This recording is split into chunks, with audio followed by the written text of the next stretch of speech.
Blog Talk Radio.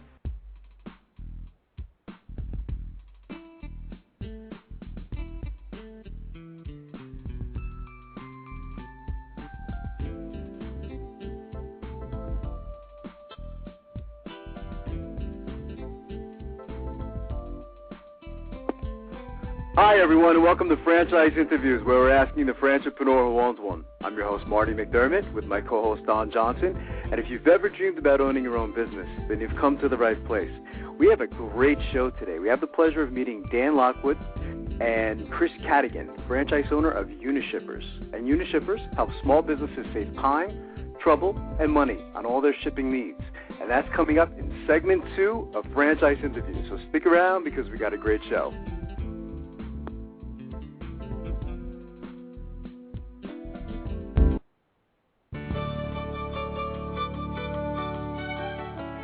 Are you one of those special people who are willing to go after your dreams and goals? Are you ready to fulfill that dream of owning your own business with the security of a proven brand? The opportunity to take control of your future and own a Rita's Italian Ice franchise is within your reach. Rita's is seeking success-oriented individuals who are ready to make a change in their life, and Rita's offers unparalleled training and support to assure your success. And did you know the frozen treat industry is a recession-proof industry, and there are Rita's in 23 states currently with 540 stores open. Rita's Italian Ice has been around for 25 years and is listed as a top-performing franchise by the Wall Street Journal. Now here's the really good part.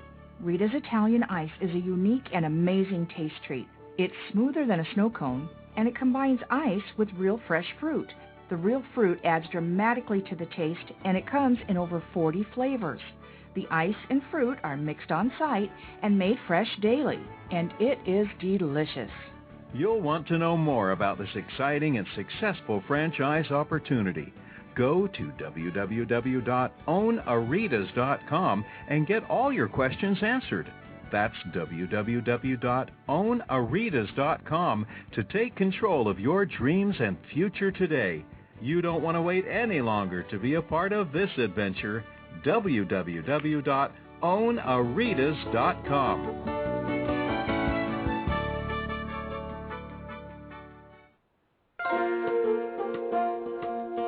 Who's helping build America one small business at a time?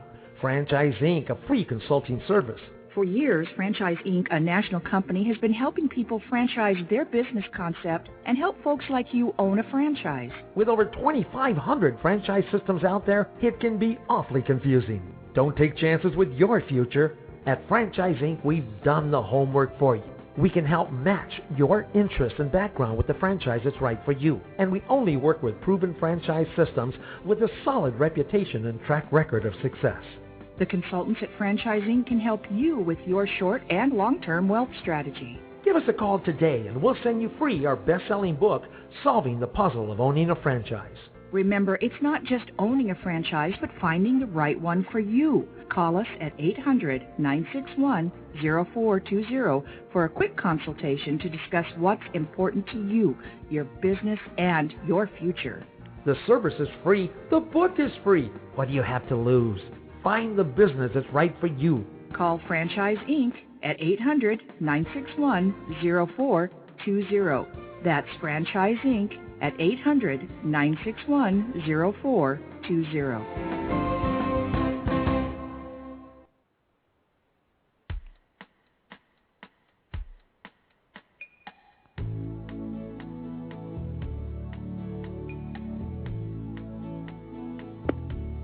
Hi, everyone, and welcome back to Franchise Interviews, where for over 3 years we've been asking the franchipreneur who owns one. I'm your host, Marty McDermott, with my co-host, Don Johnson.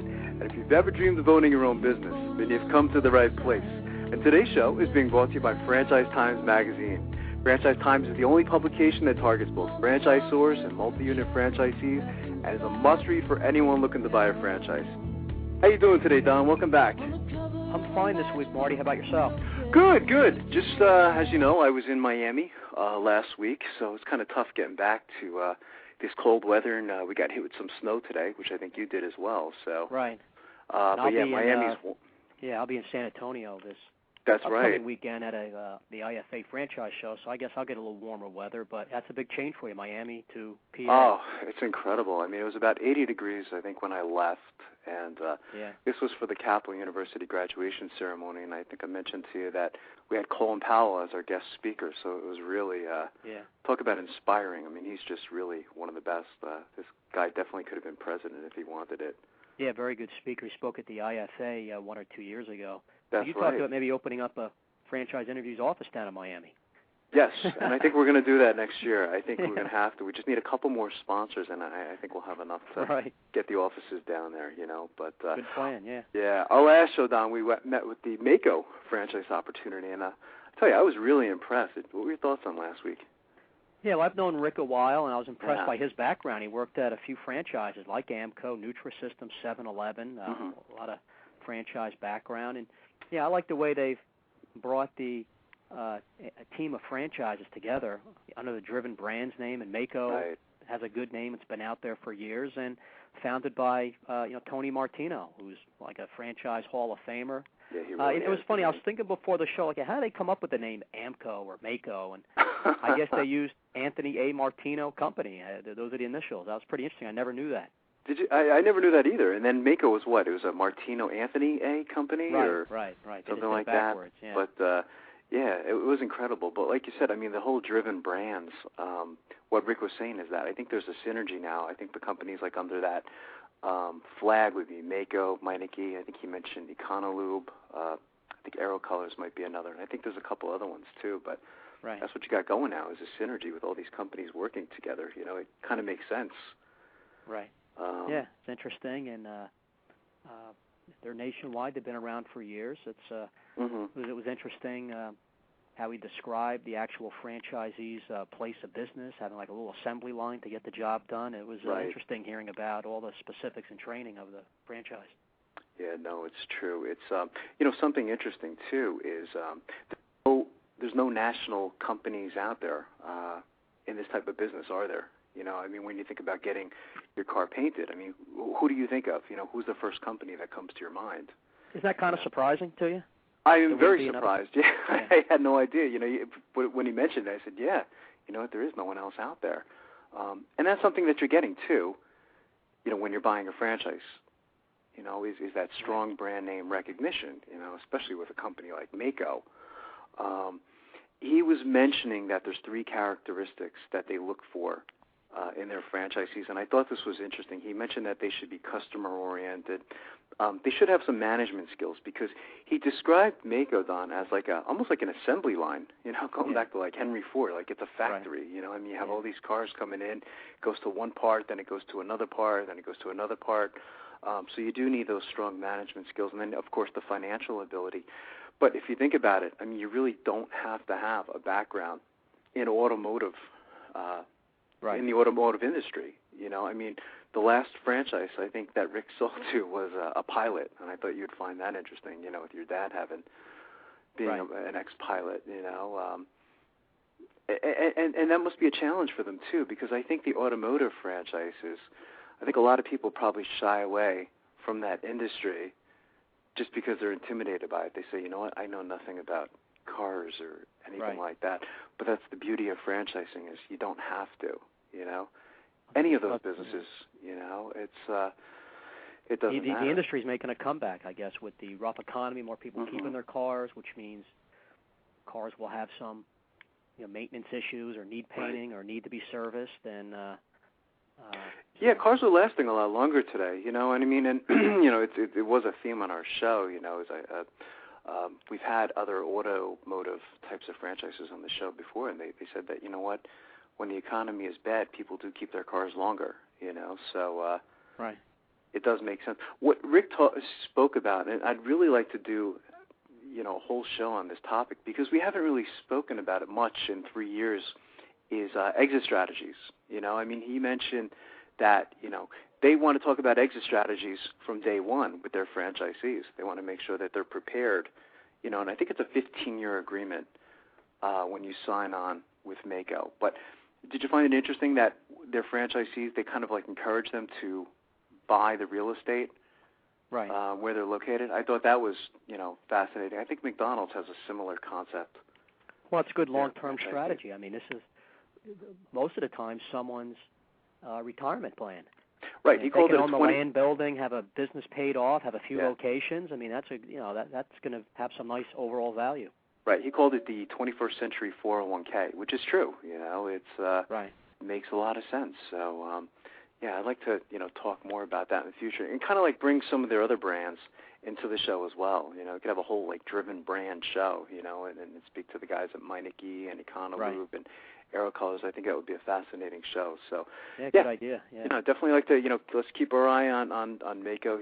Rick did a great job. He has a lot of experience in franchising. I think he was doing it. What was it, 28, 38 years in the industry? So it's a good he speaker. definitely liked everything well. Yeah. Yeah, he really did. He was a great speaker. He was very, very passionate. So good show. So what do we got going on today, Don? I know we have another interesting concept today, don't we? Unishippers, Dan Lockwood, president of the company, is going to be on, as well as a franchisee, Chris Cadigan, who's in our neck of the woods out of Oceanside, New York, to tell us about his experience being a Unishippers franchisee. So, we're looking forward to that in a few minutes. Oh, absolutely. That's fantastic. And you're familiar with Unishippers. I think you've probably done some work with him before. Or, yes. Yeah, Chip concept. Aronowski I've known for years. He's with the company, good guy. We've seen him at the franchise show this weekend. So good. That's fantastic. And what's going on in the world of franchising? I know you had some interesting topics and articles you found. Yeah, here's something, Marty Kiplinger. Franchises getting upper hand over independents by Jonathan Crawford.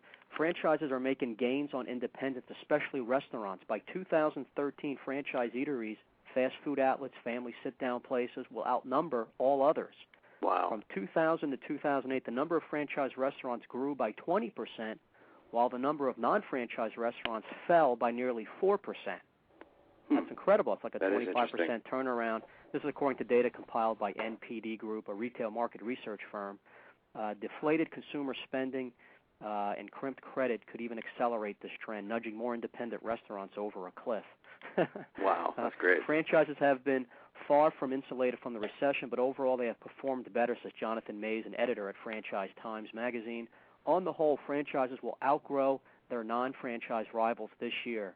They're typically better positioned than mom-and-pop shops to survive downturns, benefiting from a strong brand presence, corporate-wide marketing campaigns, and access to advice and mentoring from the franchisor. Plus, they can often offer consumers and get from suppliers steeper price discounts. Right, economies of scale. Yeah, absolutely. Yeah. In fact, 60 new franchise brands were added to the last quarter of 2009, while many other small businesses suffered. Given the big drop in the economy in 2009, these numbers are pretty good, says Darrell Johnson, president and chief executive at FranData, independent research firm. Moreover, lenders may be less tight-fisted with franchise owners than with non-franchise owners. Odds are that this year one in every $5, Marty, of SBA guaranteed loan money will go to a franchise business, Johnson says. Lenders have a slight bias towards franchises, he says. Generally, bankers tend to perceive franchises as less of a risk. There's a greater willingness to lend to them, Johnson says, adding that loans to franchisers also tend to be larger compared with loans made to independents. Which is true, right? Yeah. I mean, you've seen that. It's again, the business plan is pretty much already laid out. If it's a franchise, and again, it depends. I mean, not all franchises are created equal, of course. Some have been around 50, 60 years, and some have been around 2 years. So, right. I mean, it depends. But I'd agree with a lot of the information that you mentioned. In the last part of this article I want to mention, the overall economic output of franchise businesses is expected to rise 2.8% this year versus a decline of nearly 1% in 2009. The biggest gains will come from personal services, quick service restaurants, and business services. So that's interesting. Here also from Fox Business, mom and pop versus franchisees, kind of continuing this, pros and cons. There are many advantages to opening up a franchise versus an independent store, but there are some disadvantages as well. I'm not sure if we'll get to this whole article, but let me start out. When it comes to owning a small business, not everyone goes the route of starting up their own mom-and-pop shop. In fact, a hopeful entrepreneur has no clue how to write a business plan and likes the idea of having a bigger parent company at their backs. Opening a franchise might be the better option. but does one really feel the same sense of ownership with a franchise as an independent small business? It is possible under certain conditions, that is. I think that you will find the most successful franchise systems is a group of franchisees who feel completely integrated into the culture of that business, who feel completely part of the fabric of the way that particular company operates, says Matthew Shea, President and CEO of the IFA. For franchisees to really feel integrated into that culture, there needs to be a very strong sense they've got ownership over the brand, over the units. This is really our thing. It needs to be a collective sense with the franchisor. Mm-hmm. In the U.S., there are about 900,000 individual franchise units. That includes the total number of franchisors and franchisees, the Jamba Juices, McDonald's, Wendy's, and so forth, across the country. The number of franchisees is significantly less than that, as many franchisees own multiple units. This may be because once a franchisee knows how to work the franchise system, he or she often will then open multiple franchises in different areas. For example, a Burger King owner may have 10 of the company's franchises, as well as a car wash. There are many advantages to opening up a franchise versus an independent store, including the franchisee can operate under the parent company's business plan, name recognition, corporate logo, trademark, and can utilize all its training and support resources in exchange for an initial franchise fee plus ongoing royalty payments. Mm-hmm. I didn't know that. No, interesting. Yeah. We just learned something, right? National marketing is up to the franchisor, so the franchisee can focus more on being the direct face of the company to consumers. Franchisees also can minimize the amount of financial risk involved in starting their own business. Landlords and property owners may be more likely to give a franchisee prime space, knowing the track record of the franchise. Mm-hmm. Right. Franchisees also often benefit from volume purchase agreements. Yeah, as you mentioned, like, a lot of those things that you mentioned in the previous article, there's some similarities there. But that's interesting, because we spent some time last week talking about there's a lot of leases out there and things like that. And I guess that does make sense, that right. A landlord would probably be more inclined to rent to a franchisee than right. a non-franchisee. I mean, if you look at the stats, Don, of the mom-and-pop stores and the success rates, I mean, they're not too good, are they? Yeah, and that landlord's weighing their risk. They want to get a long-time Mm-hmm. tenant, and they're thinking, who do I have a better chance that's going to be here a while? And right. a lot of times it's probably going to be that franchise system. And then something else we talked about, Marty, we're always debating, is a franchisee really an entrepreneur? It says here, do they see themselves as independent, says Giovanni Coratolo, Vice Mm-hmm. President of Small Business Policy at the U.S. Chamber of Commerce. They know how to operate within that system. They're entrepreneurial within that franchise system. They know how to expand and invest within the system. I happen to think that, someone is an entrepreneur who invests in a franchise, because they still have to choose which franchise system. They have right. to choose whether to expand or maybe to own multiple franchises, things like that. I mean, that's entrepreneurial thinking, but mm-hmm. you're, a little restricted in that you didn't right. think up the business, and you're not, a lot of decisions aren't up to you. Right. Or if you want to make changes within the system, so sometimes a franchisor has a little more flexibility, but a lot of times that's already been worked out. Yeah, it depends. I mean, and it goes back to your definition of what is an entrepreneur. I think, one of the best ways to describe it is there's different levels of entrepreneurship. I agree with you. There's some degree of entrepreneurship in a franchisee, but not so much as the franchisor. You know what I mean? It's, again, the franchisor and franchisee are two different parties, yet both are very dependent on each other. Certainly the franchisor, or the person who created that system, was more entrepreneurial than the franchisee themselves. But yeah, absolutely. And I think that's why we call, and I know Nancy liked the word, I forgot I was supposed to email it to her, the term, which we didn't create, by the way, the frantrepreneur is what we call them, Right. Having that entrepreneurial spirit, in a franchise. But I think, again, to go back to a couple things that we've mentioned, a dozen times, Don, is that there could be a frustration for a true entrepreneur, somebody who is like an inventor or a creator, like an artist type, and they're just looking to constantly reinvent the wheel. This is where it gets frustrating for a franchisee. If they have those characteristics, right. The franchise would stay away from them. It's like, I don't want to get involved with this guy. Or like the franchise you've had on in the past, like at Liberty Tax, at What was the other one? It just escapes me. Initially, we had the 2 franchisees of the year, Fish Window Cleaning. Fish, they were great. They knew right off the bat that they didn't want to be overly entrepreneurial or think of new things or start up a non-franchise business. They knew what they were getting into. Right. They liked the fact that they were just going to follow a system and of a proven successful brand and franchise, and they were happy doing that. They accepted that, and it's why they're successful.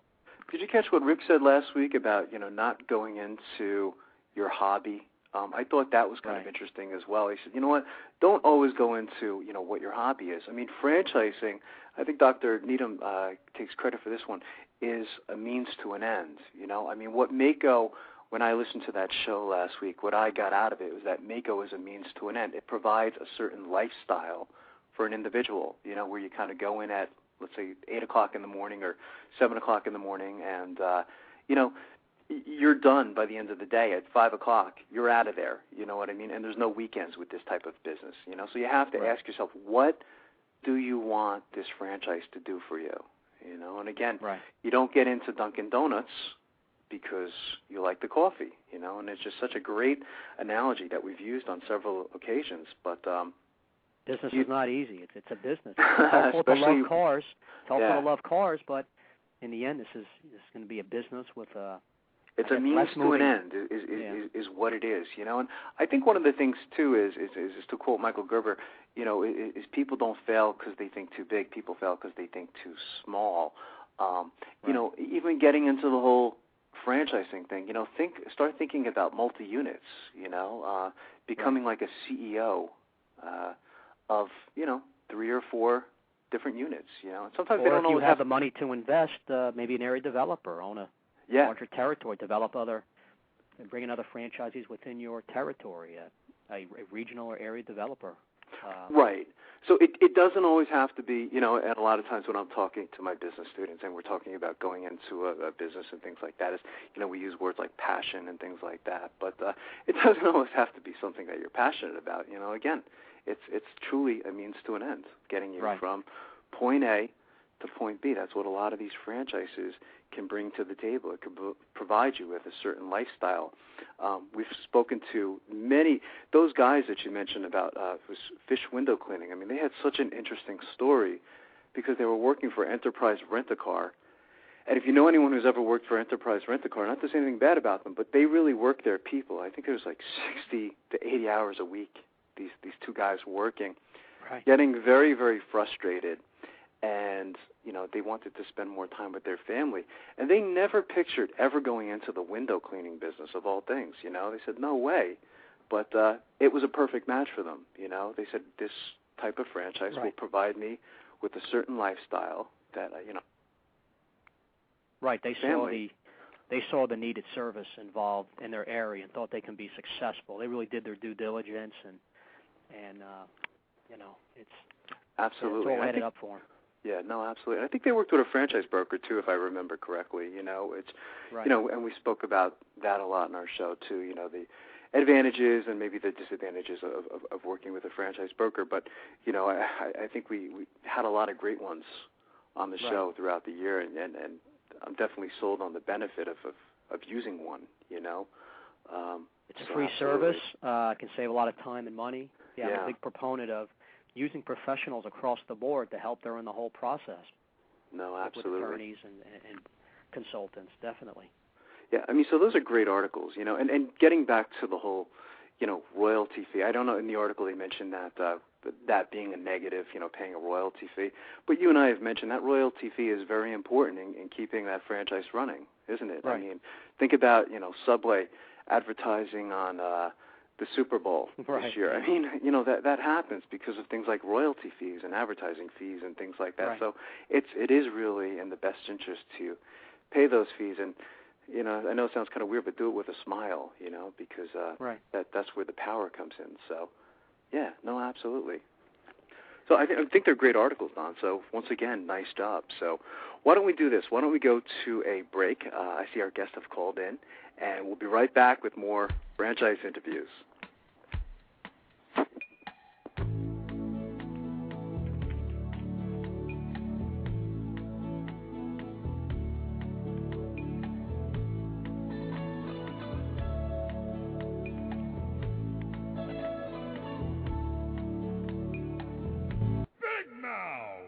Okay, you've got my attention. It's a rare event in the world of franchising when an opportunity comes your way that can and will thrive in almost any economic environment. It's here, and its name is Big Mouth Advertising. Big Mouth. BMA is a leader in the exciting world of mobile media advertising. Why is mobile media advertising able to defy the economic cycles? The answer is obvious. In times of economic weakness, advertising is crucial for survival as the consumer dollar is scarce and the competition fierce. What is mobile media? It's the newest and fastest growing segment in the advertising world. Mobile media brings the message directly to the consumer. Mobile media goes to the consumer in traffic where he eats and where he plays. It quite simply cannot be turned off or thrown out. And when you join the Big Mouth team as a franchisee, you are joining the best. The Big Mouth advantage is simple and successful. We invest in a strong infrastructure and in great people. As a franchisee, you have access to this entire system, including telemarketing, sales maximization, general and administrative support, design and creative services, even billing and collection services. All you need is a mobile media vehicle, a driver, and the willingness to create a financially sound and limitless business for yourself. There are no long-term leases to sign, no expensive build-outs, no office personnel to hire. You will be part of the Big Mouth advertising community and share its entire website and reception services, as well as its complete back-office services. This virtual office guarantees you the freedom to close those sales that will make you a success. We are so proud of our successes that we have voluntarily disclosed our revenue statements. Now, how many other franchises are doing that? Even in these historically rough financial times, Big Mouth Advertising has become a dominant force in the mobile media industry. Join the Big Mouth team and take the first step toward financial freedom. Please call Ron at 888-98-GO-BIG. That's 888-98-GO-BIG. Big Mouth! Need a business loan? Talk to Diamond Financial Services, the experts in franchise financing nationwide. Whether you're looking to start a franchise, acquire an existing franchise, or expand your territory through opening new locations, Diamond Financial stands by your side start to finish. From pre-qualification to packaging and presenting your application to securing a financial commitment and through the loan closing process, Diamond Financial is there. While you're waiting, thousands of others are making their financial dreams come true. Don't wait any longer. Pre-qualify now by completing a confidential, no-obligation financial analysis. Let's face it, traditional banks just aren't in the business of financing small business. At Diamond Financial, we specialize in securing franchise loans from $100,000 to $3 million and equipment leasing up to $150,000. Let us help you get started. Go to www.franchisefunding.net or call 877-508-2274. That's franchisefunding.net, 877-508-2274.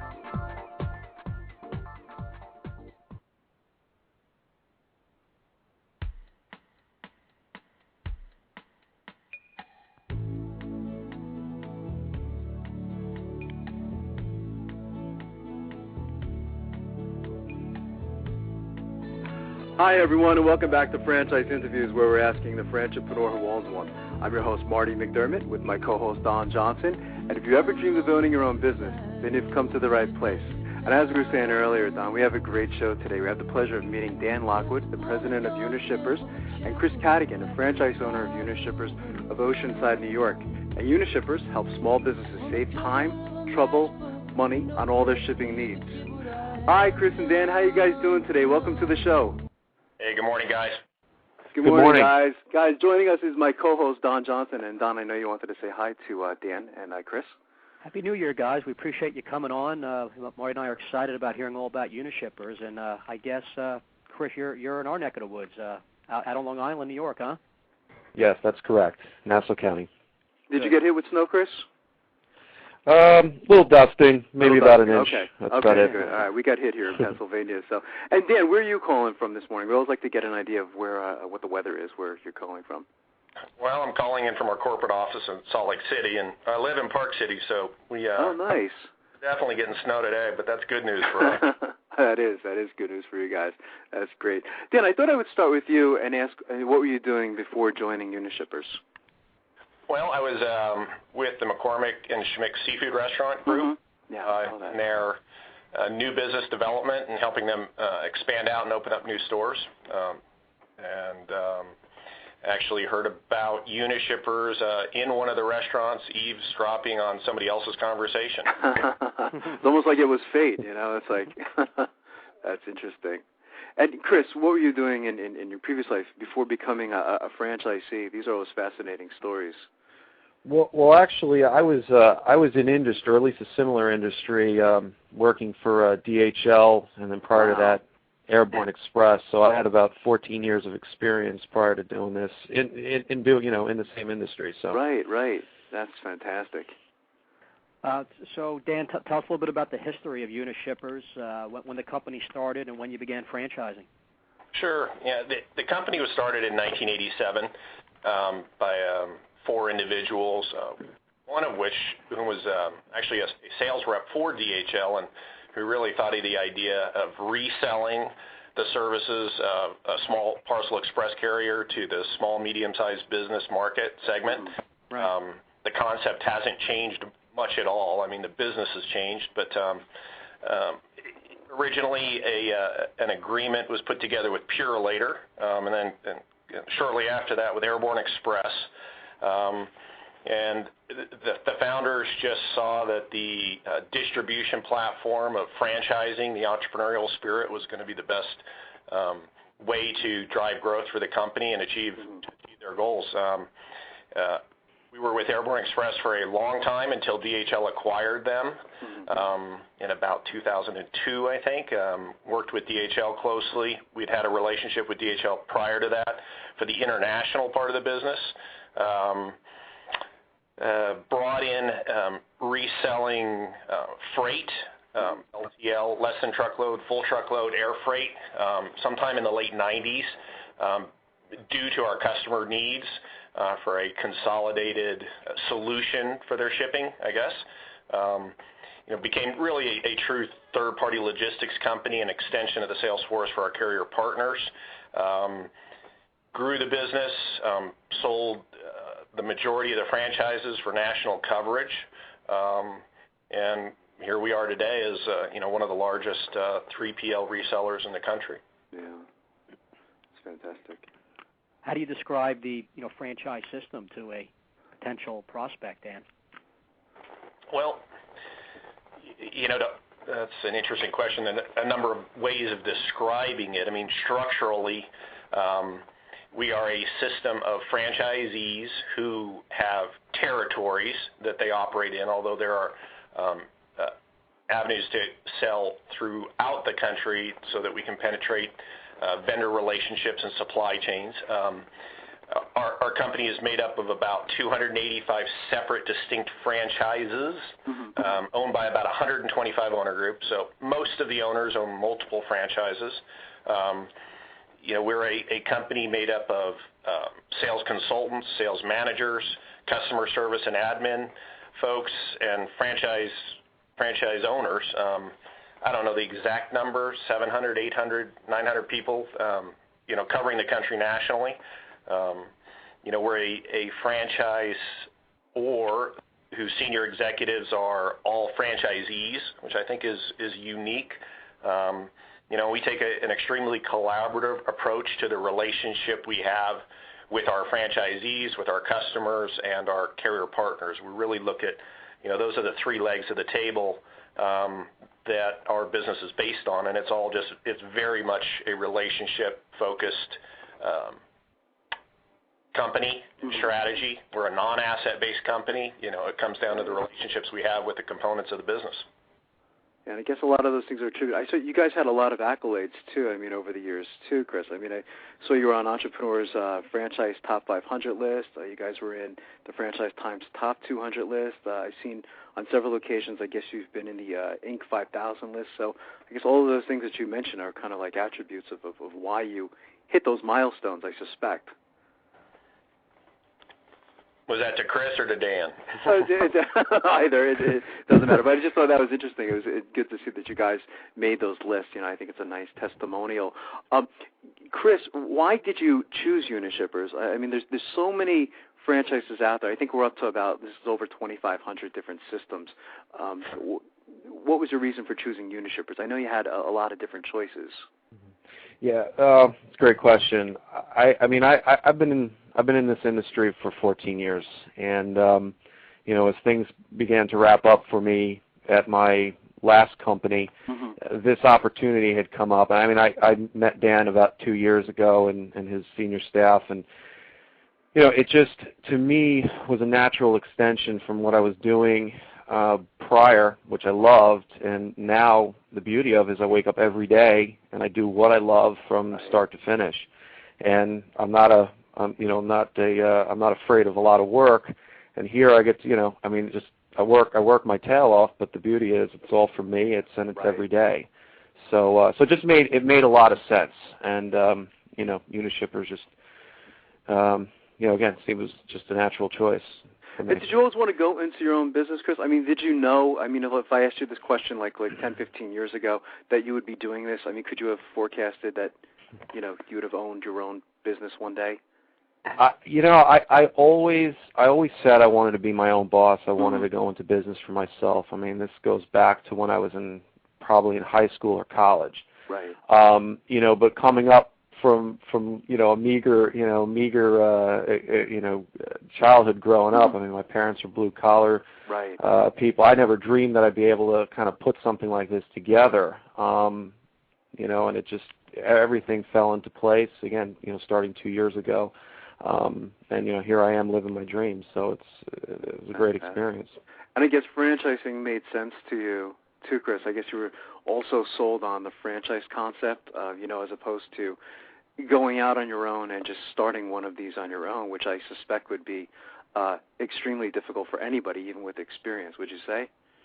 Yeah, absolutely. I mean, you know, the nice thing about Unishippers is, I mean, it's a proven concept. They've grown from $0 to, you know, to the organization is today, and you know, the concept works no matter who you talk to. You just got to work at it every day in order to, you know, contribute yourself. So yeah, I mean, there was that safety net there again about a system that was, you know, established and in place. That's interesting. What about the other franchisees, Dan? I mean, you know, Chris's background, yes, he had a similar background. He was in this industry, but your other franchisees, I mean, what were they doing in their previous lives? Well, that's, you know, it's a pretty diverse group out there, and you know, it ranges, you know, across the board. I mean, you know, we look for franchisees that have a strong sales background. They're entrepreneurial.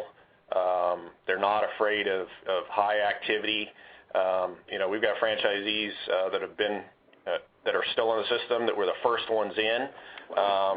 You know, I would say, you know, what we look for has changed a bit over the years. All kinds of, I mean, real diverse backgrounds. Today we're just looking for, you know, highly motivated, highly energetic salespeople that are, you know, results driven, not afraid of accountability, understand the need to do what we do for our carrier partners, for the sustainability of the business. Chris is a perfect example. I mean, he came from transportation. He knew all the players. I mean, he made his choice based on how we run our business, but you know, understood if he put in the hard work, and he could grow his business to achieve his goals. That's interesting. And how has technology played a role with Unishippers, Dan? I'll start with you on that one. Well, much like it has with the world in the last 20 years, I don't know of a business that doesn't rely on technology. I mean, the customer in transportation today to advance information, transparency across the supply chain. It's just as critical to our business as it is to the industry as a whole. Yeah. It provides the efficiencies, the cost savings, that are necessary, and we align our technology with our brand.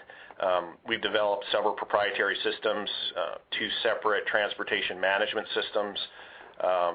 We have management and billing systems that are for our internal operations. We think our technology products are best in class in the market, and often the reason franchise prospects choose us. It's an integral part of the business. We joke around and say, well, we just don't want to become a technology company, but there's no avoiding it. It's sale and transportation is as much about what you can provide through the technology as it is the transportation. True. Yeah, interesting. And how big is the industry?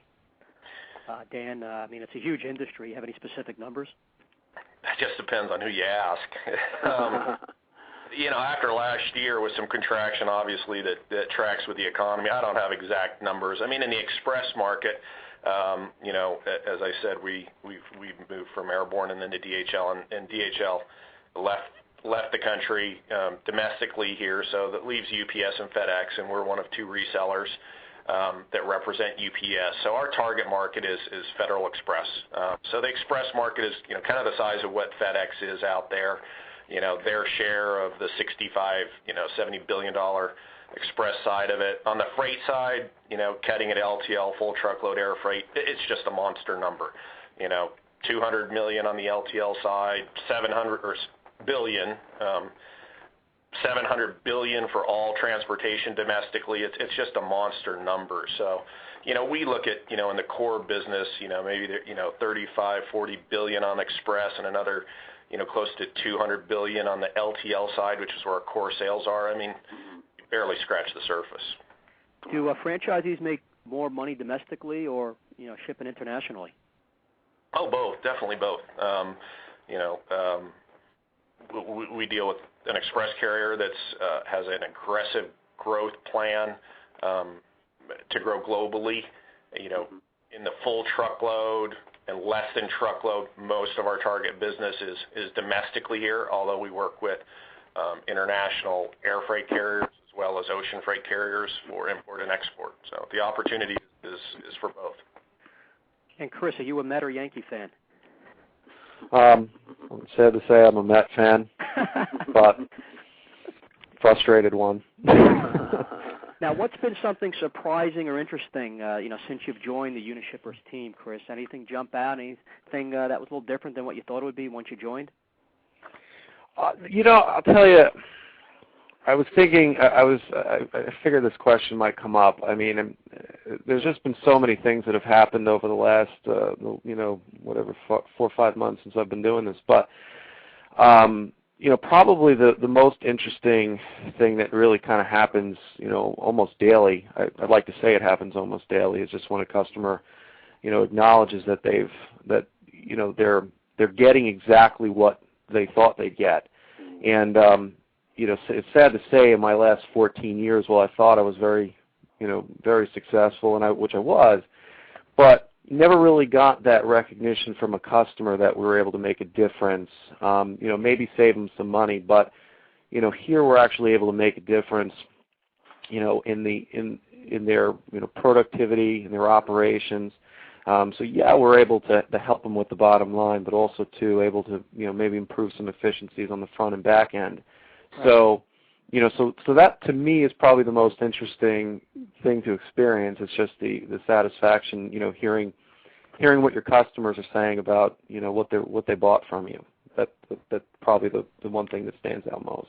Yeah, it's always nice to hear your hard work's paying off. And this question for either of you guys, I'm just wondering if, say you go, a franchisee goes to a local business who might already be using the UPS store, and I guess you're going to them and be able to save them money, so a small business owner will like that. But how does UPS benefit from that? They'll pick up more clients because maybe saving a price, you'll get the FedEx and other carrier business as well. So UPS doesn't mind making less for that new customer you're getting, who was already a customer. Well, that's a great question, and I'll answer that by our target customer hasn't changed in 20 years. It's the small, medium-sized business that ships business-to-business shipping, and our target customer is a daily shipper. So our customer really does not overlap with a UPS store. But to the question, I mean, our role is not to dilute any revenue. It's to find business that UPS does not already have. And in going into the relationship with UPS, we had a lot of discussions to make sure we weren't going to overlap with the UPS stores, and to make sure we had good communication and processes to deal with it if it did. Right. Okay, good. Guys, able to stick around for another segment? You bet. Yes. That's fantastic. We'll be right back with more franchise interviews.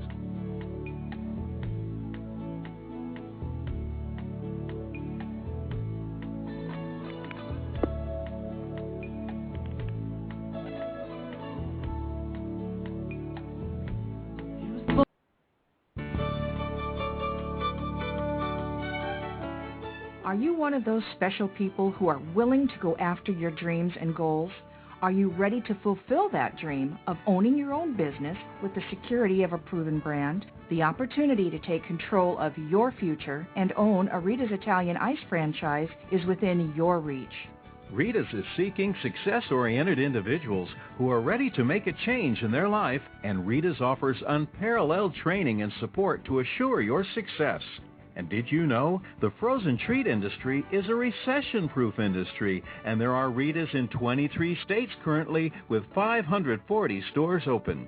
Rita's Italian Ice has been around for 25 years and is listed as a top-performing franchise by the Wall Street Journal. Now here's the really good part. Rita's Italian Ice is a unique and amazing taste treat. It's smoother than a snow cone, and it combines ice with real fresh fruit. The real fruit adds dramatically to the taste, and it comes in over 40 flavors. The ice and fruit are mixed on site and made fresh daily, and it is delicious. You'll want to know more about this exciting and successful franchise opportunity. Go to www.ownaritas.com and get all your questions answered. That's www.ownaritas.com to take control of your dreams and future today. You don't want to wait any longer to be a part of this adventure. www.ownaritas.com.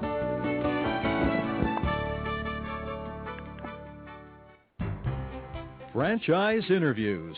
For over 2 years now, Franchise Interviews has been giving you an up-close, behind-the-scenes look at franchising and entrepreneurship. Through our website, franchiseinterviews.com, where you can hear and read interviews as well as get tips from some of the most successful sources in franchising. And our weekly franchise radio show, where each week you get to hear a new interview with franchisors, franchisees, franchise authors, experts, and attorneys. And our free franchise newsletter, which is a must-read for anyone looking to buy a franchise. And don't forget to listen to our podcast, Great Quotes in Franchising. For more information, go to franchiseinterviews.com or call us at 610-905-2919. That's 610-905-2919.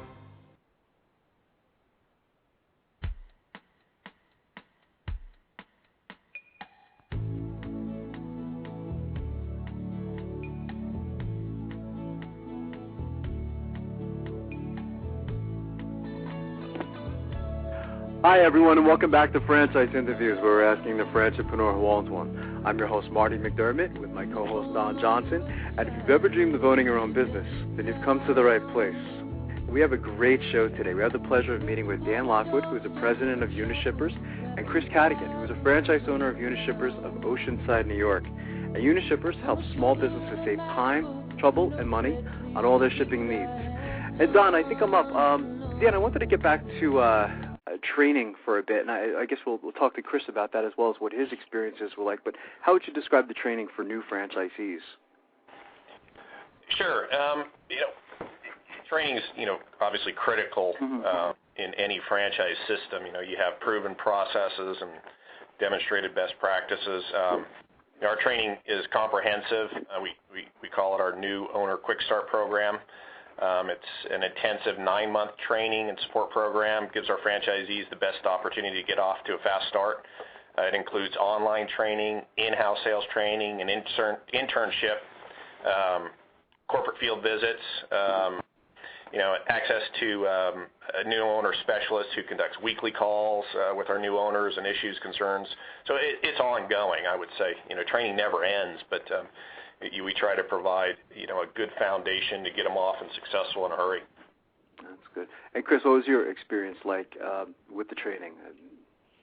Well, I would probably have to say it was one of the best training sessions that I've been a part of. And, I've gone to a lot of corporate trainings in the past, and as far as the time spent, and I mean, it really helped me when I got back into my market. Really get off the ground as quickly as possible. So yeah, definitely a big benefit. That's great. And what's a typical day for you, Chris? Maybe for our people listening, considering investing in Unishippers, maybe tell them a little bit about what your day-to-day goals are, and what you have going on. Well, it's really no typical day. Every day is what you make it, and is different in its own right. But I mean, my day typically starts out pretty early. I normally get up and running about 8 o'clock. Typically on the phones in the morning, and then on calls seeing customers through the day. I'm never typically in one spot, which is nice and I like. And then the afternoon is typically a lot of coordinating with customers as far as shipments and business. I've got a great back office that's down in Florida that does a lot of that support for me. So those guys are fantastic.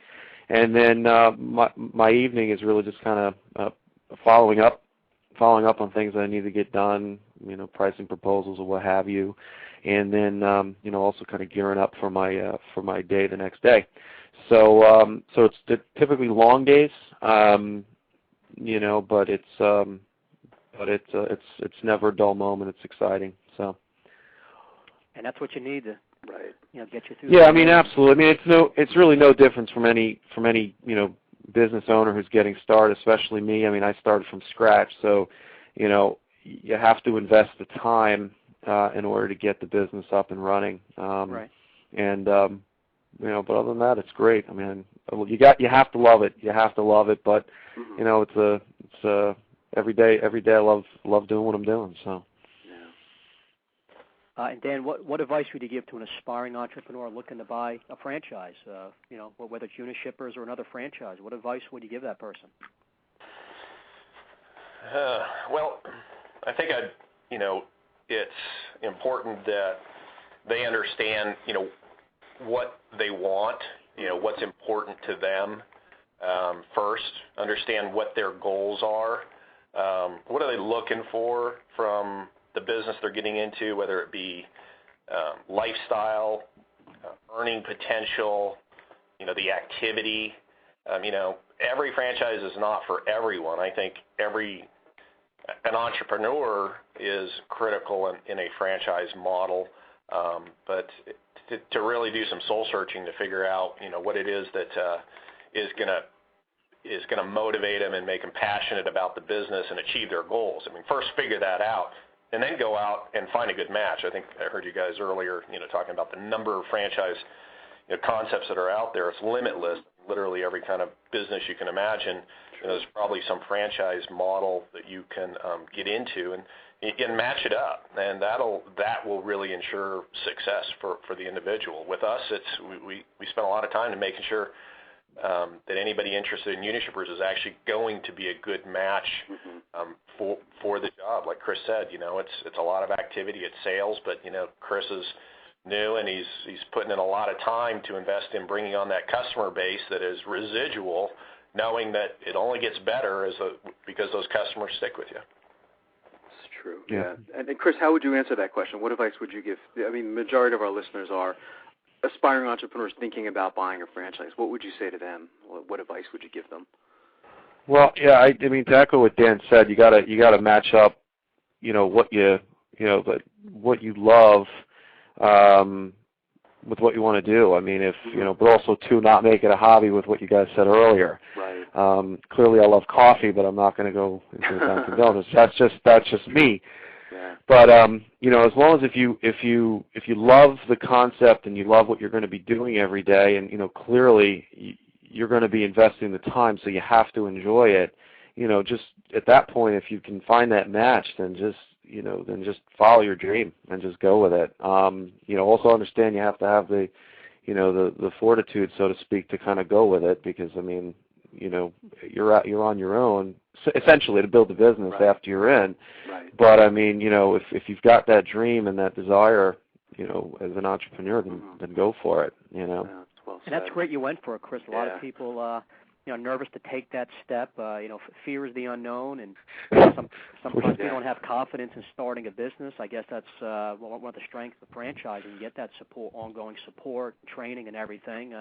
Yeah, it's a good point, Don. And did you have that fear, Chris? I mean, there had to be some, you know, fear involved in the whole thing. We could talk about the anxiety that I went through, you know, right after. That'd probably be for another show. Right. But yeah, I mean, everybody goes through it. It's I mean, you wouldn't be human if you didn't, because you know you're completely on your own, so to speak. You know, to kind of build your business. So yeah, I mean, I went through that, but then once you're in, you know, that fear kind of goes away, and you just get up and do it. You know, and it's a normal part of your life, I guess. Yeah, exactly right. Interesting. And when things are going well, there's excitement that'll keep you motivated. You're helping people, like you mentioned, you're hearing customers saying this is exactly what I thought it would be, and I'm saving money, and it's a win-win. I guess that's a good feeling. You're helping people, helping small businesses, and during these tough times, you know, every small business has to have an edge, has to be looking at their overhead more than ever. Absolutely. Yeah, that's a great feeling. Yep. Yeah. And then, what are Unishippers' plans for the future? I mean, again, how big would you guys like to get and grow over the next several years? Well, despite, you know, last year's economy, you know, we still have a goal of becoming a billion-dollar company. 2009 was actually a very good year for us in terms of opening up new franchise locations, despite, you know, what was going on in the economy. And I think, you know, the economy actually helped us out there with individuals that were deciding to, you know, make changes in their lives, maybe coming from the corporate world or whatever. You know, we've got a model that is, you know, I would call recession-proof. I mean, we bring value and solutions to customers, whether the economy is, you know, up or down, and you know, the savings component is more or less important depending on the kind of economy and markets we're in. You know, this year and beyond, we're looking to add additional locations, grow market share. I'm not banking on the economy helping us out with organic growth and shipping volumes from our customers, but there's absolutely no reason our company will not continue to grow. Yeah. What kind of location do your franchisees look for? And Chris, did you have trouble finding a location for your franchise? Location meaning as a geography to open up? Mm-hmm. Yeah. Well, I mean, my last role, I did a lot of traveling. I did not want to, you know, I spent a lot of time away from home. Right. Now, you know, when I was looking at this, I wanted to, you know, kind of plant myself, so to speak, you know, in and around where I lived. So I mean, I had the opportunity to really, you know, build my business right in my backyard and where I lived. So no, I mean, there wasn't, you know, at least from my experience, it wasn't a problem finding a place to open up. And how much space, Dan, do your franchisees need for the ideal location? Well, let me clarify something that is often confused with our model. We are not a retail. Right. We're not a UPS store or something like that. So it's a you know, it's a business environment with customer service and admin, and it all just depends on you know what the franchisee's plan is and how large the territory is. Many of our franchisees, in smaller markets, outsource the customer service and admin to some of the larger groups. So it doesn't take a lot of space, really. I mean, you know, people that are with computers and on the phones, and they have the option of outsourcing to a number of other groups if they so choose, which we see more and more of in the consolidation of that. I think that's a big selling point. I think so too. This is a low investment size, not having to have that retail space. Right. You know, it's especially during these times when maybe more of the lower investment size franchises are selling. I'm sure you're getting a lot of inquiries with this needed service. I do agree it's recession resistant, and being a low investment size, and now having a few hundred franchisees, I can see where you're getting a lot of interest, guys. Yeah, exactly. I mean, this very low capital relative to other franchises. Actually, a franchisee can come in and not have to have any space at all.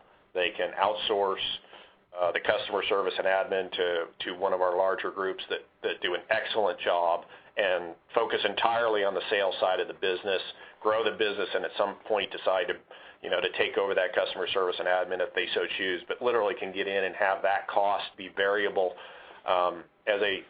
in proportion to the size of the business they're growing and purely focus on the sales side of it, which is proving up to be a really good solution.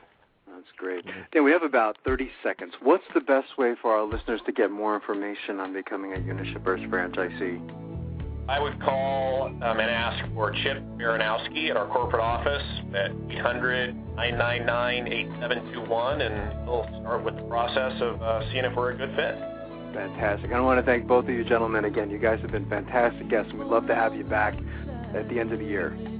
Sounds good. Thank you. Thanks, Chris. Dan, have a great day. All right, you as well. Thank you. Bye-bye. Take care. Great concept, Don. Yeah, I like it a lot. Any good service that can save a business some money on services they definitely need. Absolutely. That's always a good thing. So, yeah, I'm not surprised they're doing well. And when a lot of businesses were suffering in 2009, they seem like they're doing better.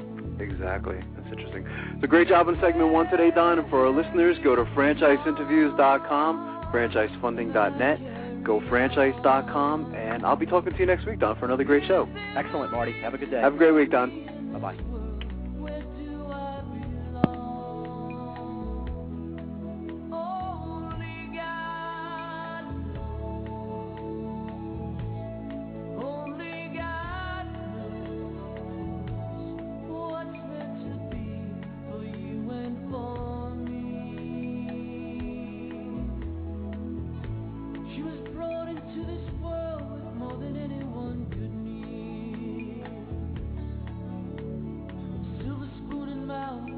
Success was passed through bloodline.